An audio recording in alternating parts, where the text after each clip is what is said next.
Let me welcome you to the May Grand Rounds for movement science, rehabilitation and movement science.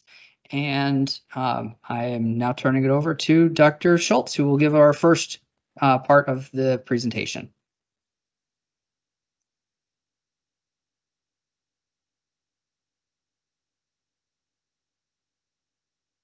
There you go.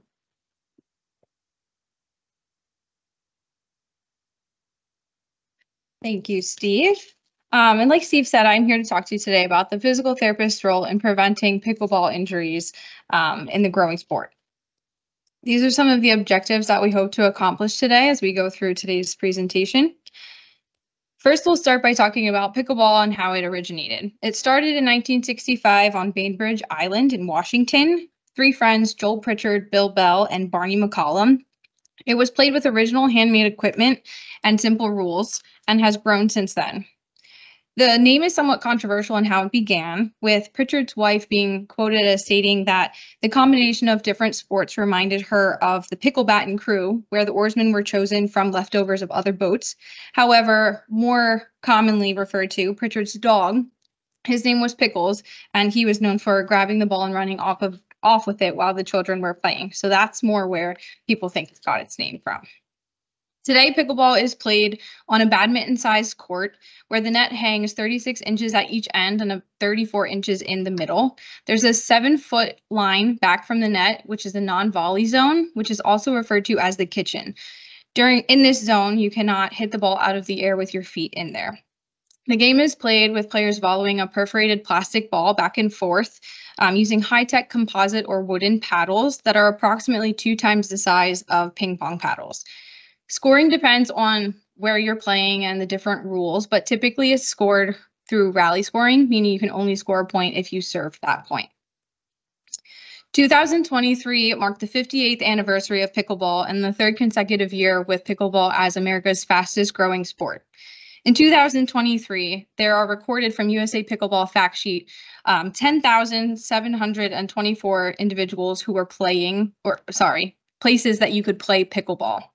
A year later, there are now recorded 11,885 places to play, so a significant growth from one year to the next. Similarly, in 2022, there were recorded 4.8 million players, and at the end of 2023, there were 8.9 million players, so a significant growth there as well. Interesting to note that these places to play that are logged are available on a website called Places to Play. And these are only the courts that are registered. There may also be other courts that are not registered through this website. USA Pickleball has played a really big part in the growth of pickleball and providing funds for its continued growth. They've provided 4 collegiate grants, 69 community grants, and 92 youth grants during the year of 2023. They've also been involved in the development pipeline of facilities by donating $300 million during 2023 compared to the $100 million that they donated the year prior. So the question is, why is pickleball growing so much? Pickleball is largely considered a low-impact cardiovascular sport that can be played without adaptations and is therefore very inclusive and can be of interest to a great population of people. Played judiciously with a holistic view of overall health and well-being, it is low impact, as we said, but can also be made more intense and extreme if chosen to do so. It's one of those things that it can be played across generations, where you can play with children and grandparents all at the same time. There's a lot of research out there that highlights the importance of aging and physical activity, specifically as we age and how it becomes more important. Active aging is this idea that aging well is what we want to do as we age. It's used synonymously with perceived successful, productive, or competent aging, and it alludes to this new paradigm in gerontology in which aging is considered from a positive perspective. It's one of those things that aging is inevitable, and staying active as we age helps delay the natural aging process that occurs and can be more fun for individuals.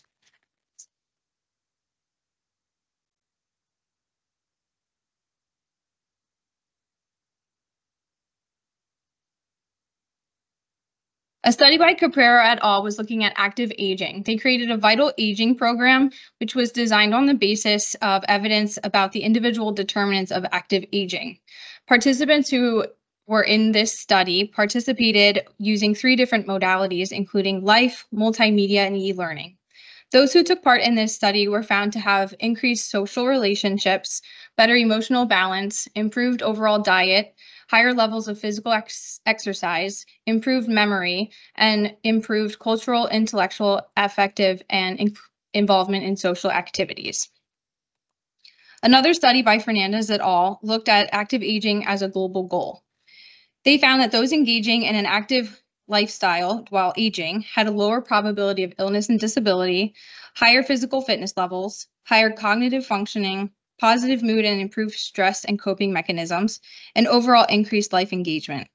Older adults who participated in this study considered active aging to be remaining in good health, feeling satisfied with their life, adapting to the changes related to aging processing, and taking care of oneself. They also noted that having family members and friends who were there was helpful as well.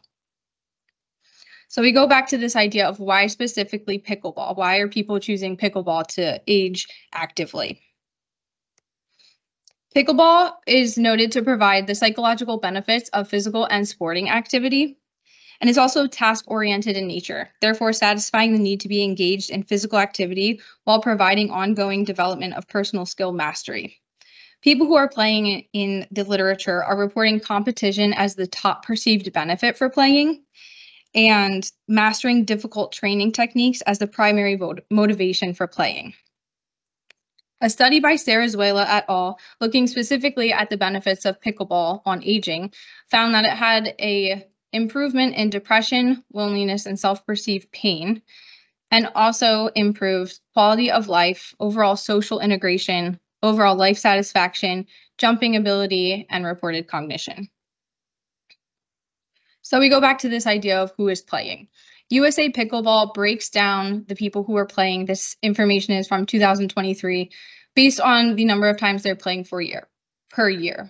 Core players are those who played 8 or more times the previous year, where casual players are the ones who played 7 times or less. If we look at the core players, those who are playing more frequently, we can see that 52% of all of those core players are over the age of 55. This also is in correlation with the existing literature regarding pickleball injuries and health benefits, that in these 3 studies, 90% of individuals in these studies were over the age of 50. But again, why do we care? We already talked about how pickleball is overall a low impact sport. However, most of these people who are playing are over the age of 50 and tend to be more of the retired age. That turns people who are playing a low impact sport into more high intensity because they're playing for hours on end. This overall is going to increase their mechanism for stress injuries. And these individuals already have higher prevalence of osteopenia and osteoporosis as the natural aging process takes place. This has the potential to take a minor slip or fall and turn it into a more severe injury, such as a fracture. These individuals also tend to forget to hydrate and overall undervalue the importance of warming up and stretching. In one of the previously mentioned studies, they were investigating over a 17-year period of time the different injuries that occurred in pickleball players. That study found that in that 17-year period, there were 19,012 total injuries, with increasing frequency of injury during the last 5 years. This is one of those same studies that I mentioned previously, where in this particular study, the average age of the participants was 63 years old. So now we'll look at some of the common injuries that we see with pickleball. A study by Greener et al. Found that sprains and strains of the lower extremity tend to be the most common injuries that we'll see, followed by sprains and strains of the upper extremity, followed by the trunk and low back.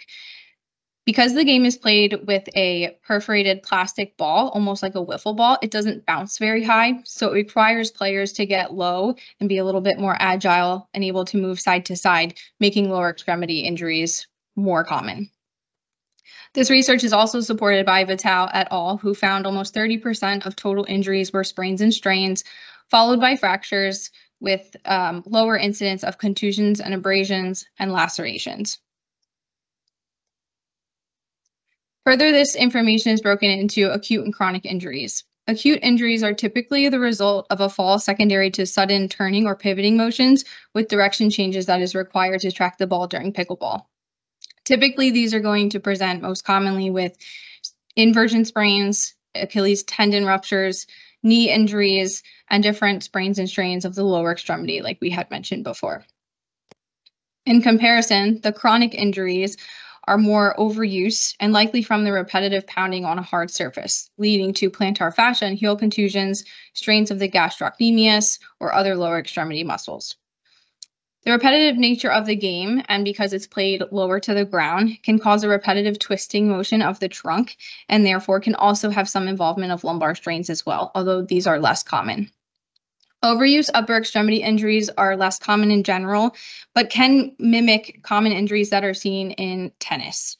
They are less likely because pickleball tends to be more of an underhand played game compared to more of an overhand and higher intensity compared to tennis. A study by Casper et al. Looked at joint-specific injuries and found that least common are low back pain exacerbation injuries, and this is due to more of the upper and lower injuries that we'll see. Acute traumas tended to be more of wrist and finger fractures from falls and low ankle sprains as well because of the lateral agility movements. It's interesting to note that in this study, they found that although most wrist fractures are treated non-surgically, the pickleball players who in this study who had wrist fractures tended to have a higher rate of surgery required afterwards compared to the general population if they were over the age of 65, which falls right in line with the core players that we saw that are playing earlier. Eye injuries are also increasing in prevalence as people continue to play pickleball. Performance of pickleball relies heavily on visual acuity and high levels of static and dynamic. This is to see the court, the moving ball, and track constantly moving players. Common injuries to the eye can include corneal abrasions, retinal tears, traumatic lens subluxation, and traumatic glaucoma and macular edema. So what can we do with all of this information?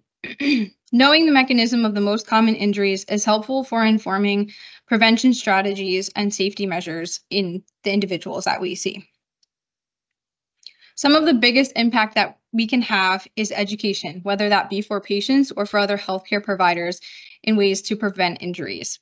Education regarding a proper warm-up and gradual increase to activity, proper footwear, and training in balance and agility is going to be where we can make the most difference in these individuals. We'll go through each of these a little more in depth. The American College of Sports Medicine recommends that it is essential for adults to have activity in their lives beyond their normal daily activities. This includes cardiovascular and respiratory training, resistance training, flexibility exercises, and neuromotor or exercise training. In terms of cardiovascular fitness, the ACSM recommends moderate intensity up to 150 minutes per week and vigorous intensity of 75 minutes per week. This can be accumulated through more frequent, less duration bouts up to 10 minutes. They also recommend that 2 to 3 times a week you perform the resistance, agility, flexibility training that we talked about earlier. The ACSM also recommends a dynamic warm-up, which is going to be huge for encouraging blood flow and priming the body for activity. This is simply a few minutes of activity that will elevate the heart rate. Could include running, jogging, cycling, jumping, different things to get the blood flowing. Followed by dynamic movements such as lunges, leg swings, arm circles, performed through a large range of motion. Typically, we want these dynamic warm-up movements to mimic what's going to be performed during the activity so that it helps prevent those injuries. The ACSM also recommends a cool down following activity, which is essentially the reverse of this. Helps lower the blood pressure, bring the heart rate back down to normal, and prevents the blood pooling in the limbs. Footwear biomechanics is a rapidly developing science with the overall role of sports shoes being to enhance sports performance, prevent injuries, and it is also thought that shock absorption and lateral stability are the two most essential protective function of a sports shoe. we can see how this will be helpful in terms of pickleball. A study by Grenier et al. Found that proper footwear using cross training and court shoes is going to provide the best stability. They looked at these various different types of shoes and found those two to be the highest to provide that stability, which is important for the lateral movements that we see that are necessary in pickleball. A systematic review performed by Deng et al. Was looking at the effects of plyometric training and on skill and physical performance and healthy tennis players. Now, I know this was in tennis players. However, that agility aspect of lateral movements is very similar to that in pickleball. So they found that up to 3 to 9 weeks of plyometric training resulted in a small to moderate effect in physical performance, including sprinting speed, lower extremity muscle power, and agility. Agility is one of those areas where we really want to focus in these individuals who are playing, especially if they're new to the sport and older. Zhao et al. Also had a systematic review related to tennis and the effect of exercise training on physical fitness. They had found that in all of the research in that systematic review, that speed and agility were the most often investigated aspects of physical fitness. And with those two had the best positive increase in physical fitness for those individuals performing that type of sport. Protective eyewear is not currently mandated at any level for pickleball. However, in similar sports like squash and racquetball, it is mandated at any level of play. Eyewear has the potential to reduce the risk for eye injury and may even pose a potential advantage by reducing glare if used with Polaroid lenses. These could even have prescription lenses as well. Weisberg et al. Supports the idea of having protective eyewear in a wraparound fashion so that the whole of the eye is protected. And it also recommends that they be fabricated with plastic to reduce the risk of shattering. If we take a look here in the Lehigh Valley of what's going on, this is in reference to that website I mentioned earlier, the Places to Play, where you can type in your location and these courts will come up that are available. You can see there's a lot of different courts. And like I had mentioned earlier, these are only courts that are registered on this website. So there may also be other ones at small parks as well. At the end of 2023, St. Luke's also announced their opening of the St. Luke's Sportsplex facility, in which houses Pickleball Lehigh Valley. This is now the biggest pickleball facility on the East Coast, with the exception of Florida. And in this facility, they house over 20 courts, both indoor and outdoor. There are some hardwood courts. I believe there are also some courts as you would play outdoors as well. It's noted to be a one-of-a-kind St. Luke's facility, fit for life, campus for all ages, and features the fastest growing sport in the country. This goes back to the idea that we can play this across generations. Parents can play with their children. Parents can also play with their parents and grandparents, and it can be fun for everyone. So what do I really hope that you got out of this presentation?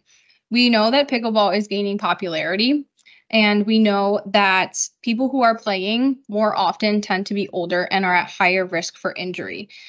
These individuals who either get injured playing pickleball or are injured and just happen to be pickleball players are more than excited to get back to the sport. They get a little bit crazy and they want to get back to it as quick as they can. So knowing all of this and knowing the most common types of injuries is going to help us inform prevention strategies for these individuals, whether that be through physical therapy, other healthcare professionals, but that the slow increase to activity, a dynamic warm-up and stretching, wearing the proper footwear and proper cool-down mechanisms is going to be most helpful for these individuals. Thank you.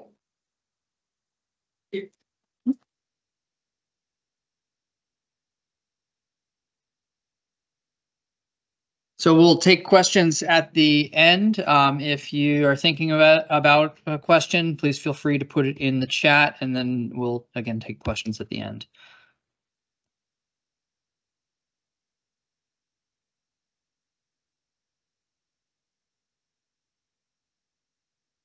There we go. Dr. Strouse. Hello, I'm Dr. Strouse, and today we'll be talking about the mulligan concept. Is it a golfing term or therapeutic technique? And these are our objectives for today. I'll let you read through those.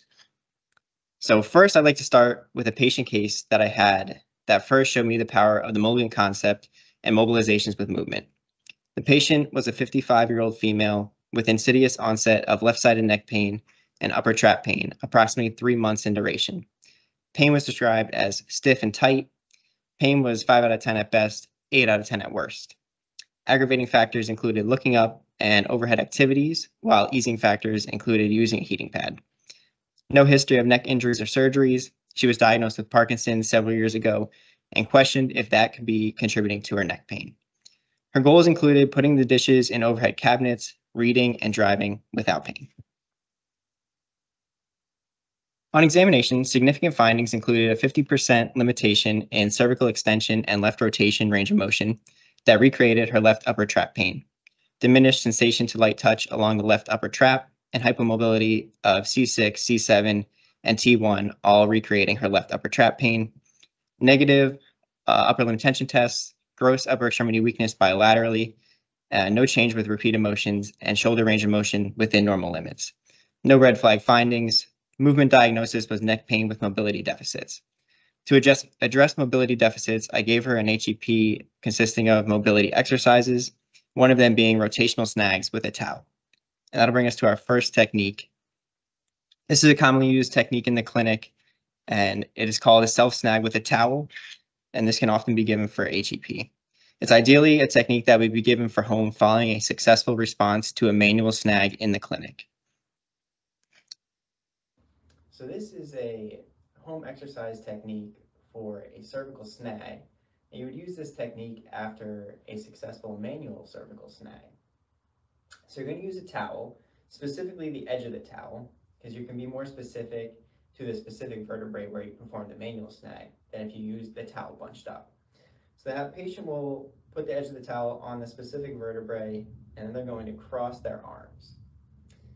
The hand on top is the hand that's going to go in that direction. So right hand's on top, so we're going to move a cervical rotation to the right.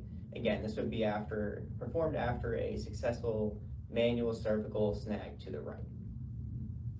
So the patient is going to grasp the towel at their cheek, and they're going to slowly rotate while applying the pressure. And then when they get to their end range, give a little overpressure and return to center. We perform this 6 repetitions in clinic. As long as they have a favorable response, we can perform reps of 10, could be 2 to 3 sets. Again, we would reassess after their first visit. Great, so there are 4 common mistakes seen with rotation snags performed with a towel. Those being angle of pull, bunching the towel, not following head with the towel, and stopping the snag too early. The angle of pull should be toward the eyeball due to the orientation of the facet joints at approximately 30 to 45 degrees in the lower cervical spine, or more of a straight P to A in the upper cervical spine. Bunching the towel instead of using the edge of the towel results in a less specific location of forces during the snag, making it difficult to target a specific motion segment. Failing to follow the head into rotation and letting the towel lag behind changes the force throughout the range of motion. To combat this, the hand should remain in contact with the face the entire time. Lastly, failure to maintain the pull until returning to the starting position results in a loss of the snag and the beneficial forces it provides. So this is a home exercise technique. Returning to the first case example, at the end of the evaluation, the patient told me that she was going away for the next 3 months and would only be here for 1 more week before leaving. We decided she would come to see me twice the next week so we could work on a sufficient home program to manage her neck pain, but I didn't think she would have significant relief before her trip. She came back to me the next week after being compliant with HEP and found minimal relief. I decided to go with mobilization with movement with a shot that a successful response could give her relief before the trip. She responded to a transverse or positional snag with improvements in comparable signs of left rotation and extension range of motion. Resting pain was abolished. and only had 4 out of 10 pain at end ranges. There's not a good self-positional snag for HEP, so I gave alternating wall liftoffs as a neuro-re-ed for the newly acquired CTJ mobility. I saw her later that week, and she had maintained her gains from earlier in the week. I discharged her before her trip with 25% limitation in left rotation and extension range of motion, no pain at rest, and only 3 out of 10 pain at end ranges. She no longer had limitations with driving or reading, and her photo improved by 34 points. This patient never followed up with me, so I don't know her long-term results, but she never returned to PT after the trip. This was the first case that really opened my eyes to the power of the Mulligan concept. So this is a video demonstrating the transverse or positional snag. This is another manual technique called a transverse or positional snag, and this is focused around the CT junction. So for this technique, if you're doing extension, it doesn't matter if the left hand or the right hand is on top.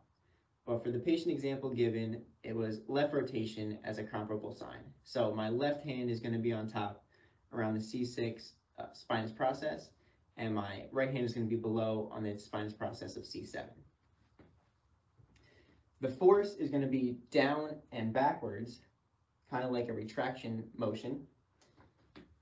So you're going to start wide, take up the skin slack, and the patient is then going to perform the comparable sign of left rotation. Coming back to center. I'm just sustaining the pressure the entire time. In the cervical spine, we do 6 repetitions on day 1 and assess patient response. If there's no adverse effects, we can then do more repetitions on the following day. As long as the patient has no symptoms with left rotation, they would then give overpressure with their opposite hand.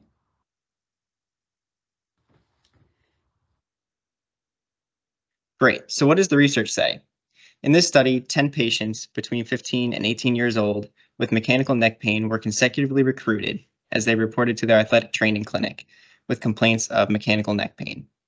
A positional snag was performed at individualized levels, anywhere from C5 to T4, based on a pill response. More to come on pill response later. Each participant was treated for 3 visits with no HEP or activity restrictions in between visits. They found significant improvements in pain, patient-specific functional scale, and cervical range of motion in the short term at each follow-up session, as well as long-term at a 2-week follow-up post-treatment. Hopefully at this point you're saying, wow, that's interesting. I'd like to know more about this stuff. Brian Mulligan is a physiotherapist who practiced in New Zealand. His mentors included Maitland, Kaltenborn, and Cyriax. Many of these innovative therapists of that time influenced each other. With that, this is a good time to acknowledge that there is considerable overlap between Mulligan concepts and other treatment philosophies, such as the Maitland technique and Mackenzie's mechanical diagnosis and treatment. Some of the techniques are the exact same, just with different names. For example, Mulligan's gait technique compared to Mackenzie's flexion rotation technique. The Mulligan technique, while primarily focused on mobilization with movement, also includes some strictly passive techniques, similar to Maitland concepts. Question: have you ever performed an intervention in non-weight bearing and the patient feels great, but as soon as they stand up or sit up, their symptoms return? Likely this has happened to you at some point in your career, possibly even this week. This was extremely frustrating for Brian Mulligan, so he thought to find ways to perform mobilizations in weight bearing and with movement to provide immediate feedback and carry over to function. The first mobilization with movement was used to restore IP joint flexion in the hand. Brian Mulligan was using traditional passive volar glides, but there was no progress in range of motion. He then discovered that if he provided a medial glide while the patient actively flexed their finger, it resulted in an immediate increase in range of motion and it was pain-free. This was when the concept of mobilization with movement was born. He then took this concept of MWMs and began to apply it in weight-bearing positions using a functional comparable sign for test-retest. So, how do we determine if a mobilization with movement is successful? All MWM techniques are first applied as a test. If you get a pill response, then the mobilization with movement is successful and indicated for treatment. PIL stands for pain-free, immediate, and long-lasting. Pain-free. Yes, technically they should have 0 out of 10 pain when you are performing the technique. Immediate.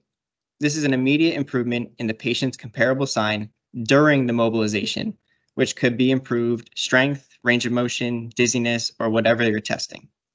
Long-lasting. Again, this is based on comparable signs. After the mobilization with movement test, retest the patient's primary functional complaint without any mobilization. And if the improvements are maintained, then the patient has a pill response to mobilization with movement. All right, so how do we maximize the benefit of mobilization with movement? We follow an acronym, which is CROCS.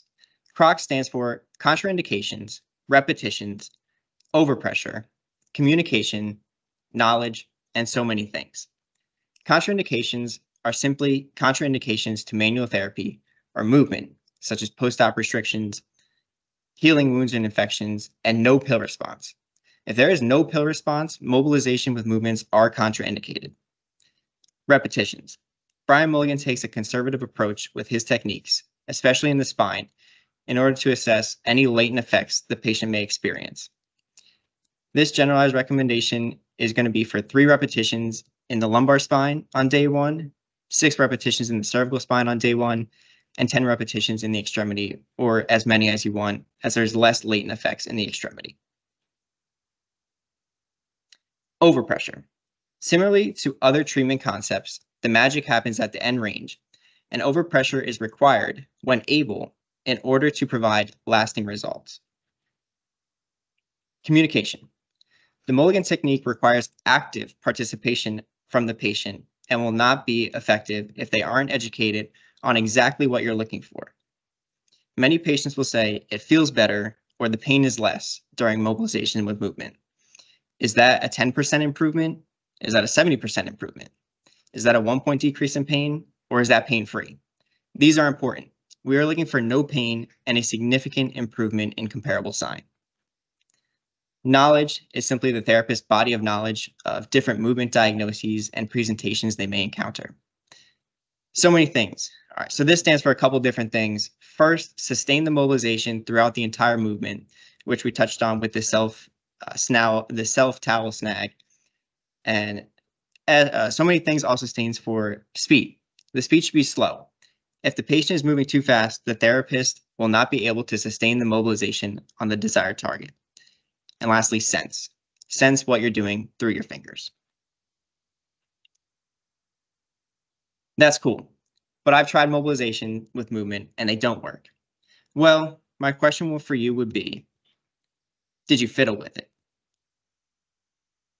Do you get the exact location, force, and direction perfect every time you perform PA mobilizations? I know I don't. Slight adjustments are always needed.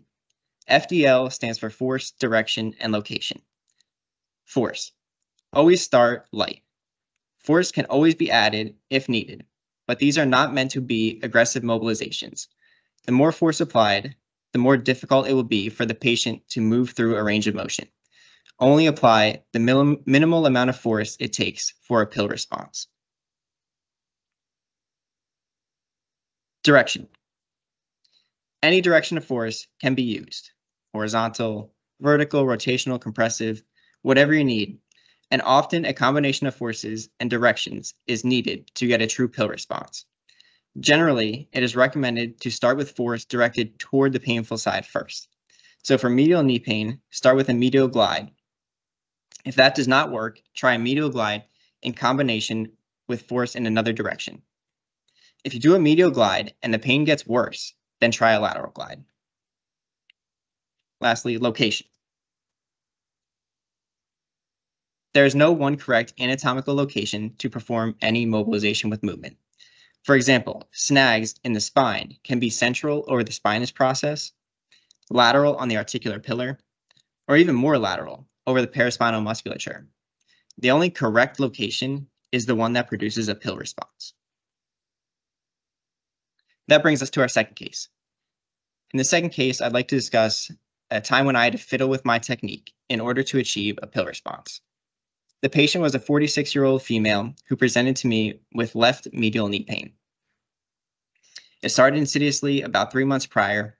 Her chief complaint was painful snapping and popping in her knee, mostly with weight-bearing knee flexion. Her goals were to negotiate stairs, stand from a chair, return to the gym, and play with her kids, all without pain. The medical diagnosis on referral was for potential meniscus tear, but no imaging was performed to confirm. Findings on physical exam included rather diffuse left lower extremity weakness, especially at the hip and knee, limited left knee motion compared to the right, and some positive pain provocation tests on the left. I started the patient with some general lower extremity strengthening exercises for HEP, starting in non-weight bearing to start. In the first 2 weeks of PT, we mostly focused on non-weight bearing strengthening, as some of the weight bearing exercises, such as lateral sidestep and lateral heel taps, were too provocative. At this time, her pain hadn't really changed, and the painful snapping and popping continued to limit her function. At 3 weeks, I decided to try mobilization with movements in an attempt to decrease pain with weight-bearing exercises to allow us to strengthen in a more functional manner that corresponded with her goals. Our initial comparable sign was a sit to stand. It is typically recommended to glide towards the side of pain first. So I started with a medial glide. Initially, this was not a pill response and she had increased pain. So I altered my direction, and again, this increased her pain. Following the increase in pain, I changed to a lateral glide mobilization with movement. She had significant pain relief right away, but not completely pain-free, so technically not a pill response. But I fiddled some more with a slight change in direction towards the tibial tubercle. Now she could perform sit to stand without pain, and now we had a pill response. We did 2 sets of 10 reps on day 1. We then retested her comparable sign. Sit to stand without the mobilization with movement was reported about 60% better by the end of the session. Tape can be used as a way to maintain forces when the patient is not in the clinic. I taped the lateral forces, and with the tape, she could stand from a chair and descend a 6-inch step without pain and no snapping. For the next 2 sessions, we continued to perform lateral glide mobilization with movement and taping. This allowed her to perform strengthening exercises and her HEP without pain. She was discharged 3 weeks after initiating mobilization with movement, with a 24-degree improvement in flexion range of motion, significant reductions in pain, and significant improvements in left lower extremity strength. For the last 3 sessions, we did not use any tape or mobilization with movement, and the progress was maintained. I recently saw her in the community about 9 months later, after discharge, and she was reported that she is doing great, she's back to working out, and her knee no longer limits her.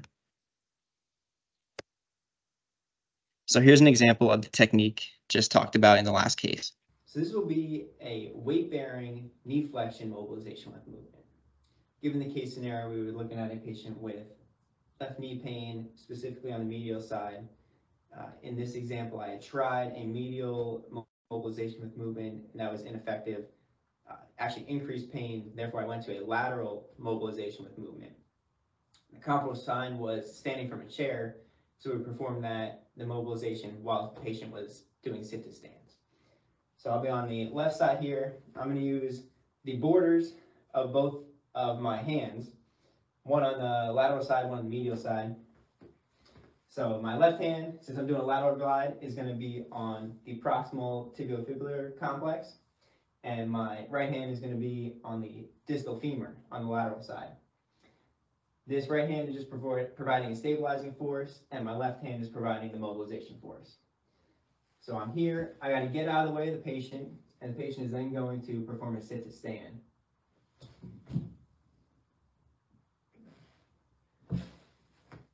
And then we would assess the response.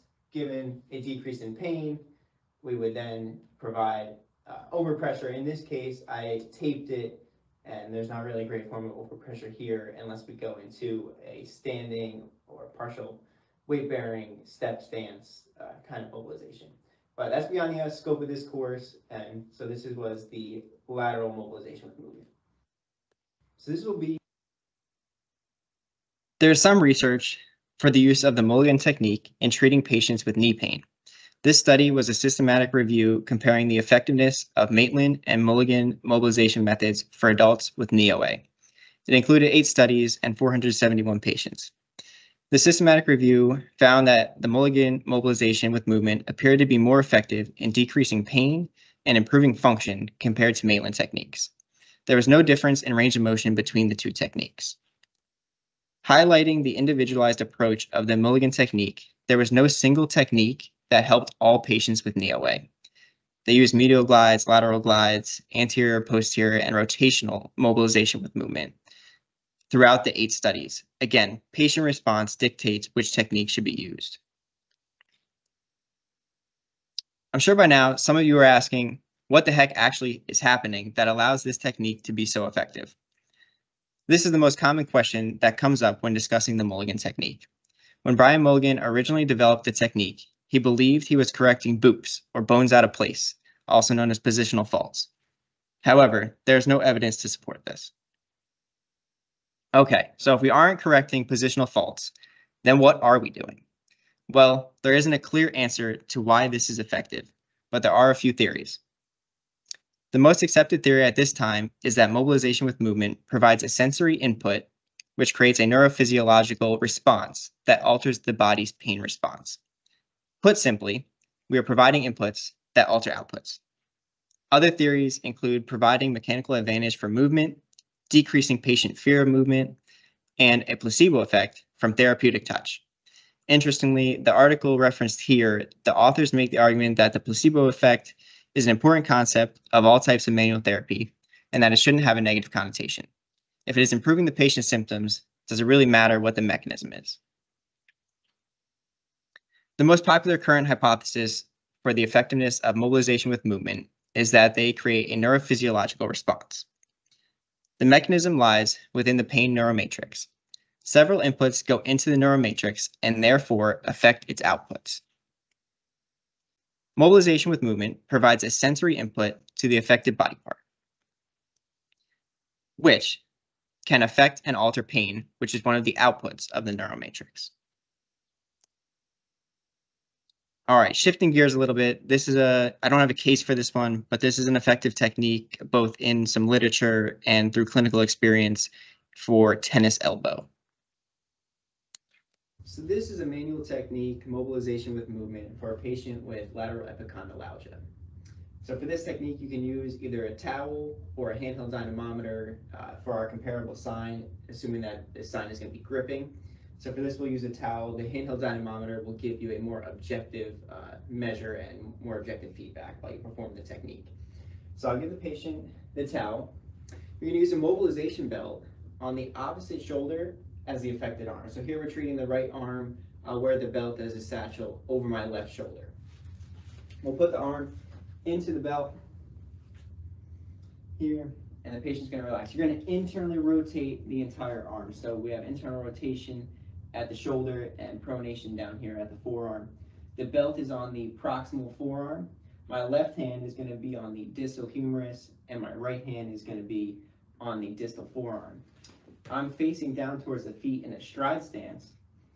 I'm going to give slight pressure upwards. Since I've already internally rotated the arm, this is a lateral mobilization. And now the patient's going to grip.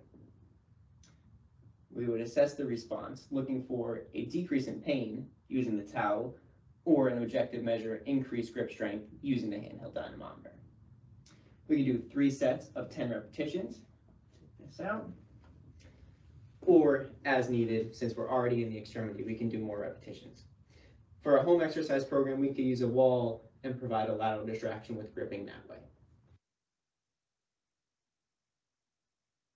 All right, I've presented a few clinical examples of the effectiveness of mobilization with movement. What does the research say about it? Bissett et al. Compared exercise with mobilization with movement to corticosteroid injection and a wait-and-see approach. Corticosteroid injection did have the best short-term effect on pain relief, but led to the worst outcomes in the long term. Following 6 weeks of treatment exercise with lateral epicondylalgia, mobilization with movement resulted in the most global improvement and increased grip strength compared to the other groups.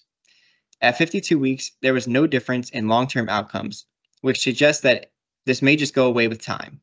But including mobilization with movement into a comprehensive treatment program can help give pain relief and functional improvement in the short term. Day et al. Had similar findings when designing a comprehensive treatment program for tennis elbow and recommended this mobilization with movement to be included in the intervention. Mobilization with movement can also be beneficial in restoring range of motion at the wrist following distal radius fracture. This study compared a group receiving supination and wrist extension mobilization with movement, in addition to exercise and advice, compared to the same exercises and advice alone. The addition of mobilization with movement resulted in improved supination, extension, and flexion range of motion at the wrist, in addition to better quick dash scores, both at 4 weeks and 12 weeks, compared to exercise and advice alone. There was no clear benefit in patient-reported functional measures at 26 or 52 weeks, however. Again, this suggests that the deficits may resolve over time, regardless, but mobilization with movements can be used as a tool to get our patients better faster. This randomized controlled trial examined the effectiveness of using lumbar snags in treating chronic low back pain. They compared a PT program focused on strengthening and stretching to the same program with the addition of lumbar snags. The intervention was performed 3 times a week for 1 month for both groups. The results indicated the addition of lumbar snag resulted in greater improvements in repositioning error, pain, and function measured via ODI than the stretching and strengthening program alone. I do think it's worth noting that the control group also had significant improvements in all outcome measures. As we know, general exercise is the most effective in treating chronic low back pain. However, the addition of lumbar snags resulted in even greater improvement. Similarly to the management of tennis elbow or distal radius fracture discussed previously, patients can get better without the addition of these techniques, but mobilization with movement can improve our efficiency and get patients better faster. The squeeze technique is a useful technique that is primarily used in the treatment of possible meniscus tear. This study was a multi-site randomized sham-controlled trial with 23 participants with a clinically diagnosed meniscus tear. They compared one group receiving the Mulligan squeeze technique to a group receiving the sham technique. The squeeze group was performed 3 sets of 10 reps, first in non-weight bearing, then partial weight bearing, and then full weight bearing. The sham group, the therapist placed their thumbs 1/2 inch below the point of maximal joint line tenderness with only enough force to blanch the nail bed of the reinforcing thumb. Each participant received a maximum of 6 treatments over a 2-week period. The Mulligan group had better improvements in pain, patient-specific functional scale, and disablement and physical activity scale. Interestingly, if participants in the sham group did not meet discharge criteria after 14 days, they were then given the Mulligan squeeze technique, and all participants then improved in all measures and met discharge criteria. All right, I'll wrap up with one last case that I saw in clinic. This case occurred after the first week of my first Mulligan course and showed me just how effective these techniques can be when used appropriately.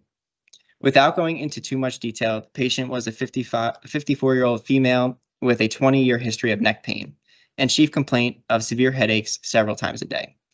Based on the history and physical examination, the patient demonstrated signs and symptoms consistent with neck pain with cervicogenic headache. In session, on evaluation, a headache snag was performed. Her 8 out of 10 headache began to decrease within the first 10 seconds. The pressure was sustained for about a minute until the headache was completely abolished. I then instructed her on a self-headache snag technique for HEP. Her headache did not return within session.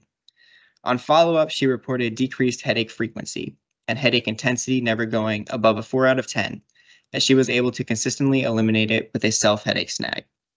At third follow-up, patient self-discharged because she was able to manage her headaches on her own. She did not make significant gains on her physical exam, but she was able to get rid of her headaches, and that was the main goal of therapy for her. And here's a video demonstrating the headache snag technique. This is another manual technique called a headache snag for a patient who comes into the clinic with cervicogenic headache.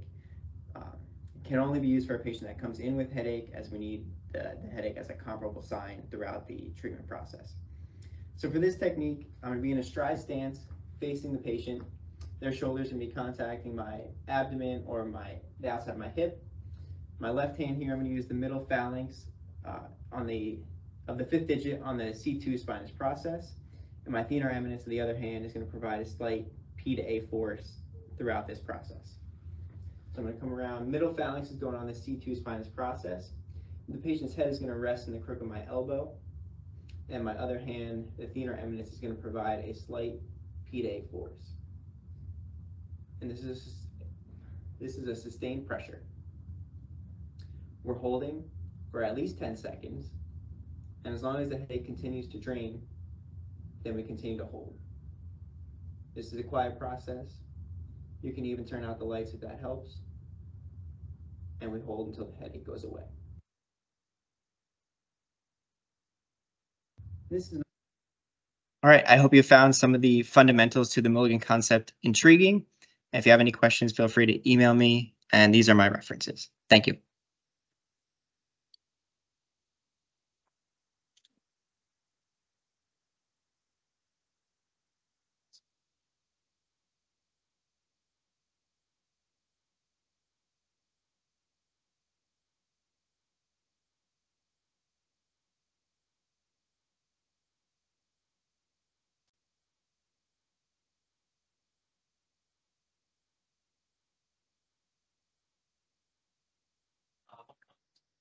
Done, thank you. I do have a question. I'll ask you first. Are there any body regions that seem to respond the best, at least in your experience, to mobilization? Yeah, I think the cervical spine, I found a lot of more success in the cervical spine as opposed to clinically in the lumbar spine. Yeah, I'd say there, and then the knee, as discussed in that example too.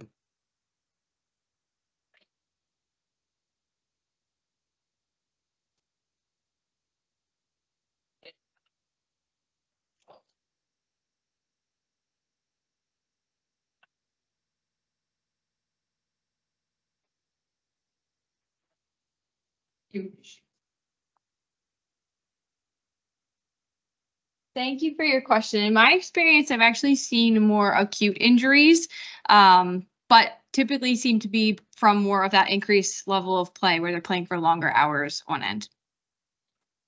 Thank you.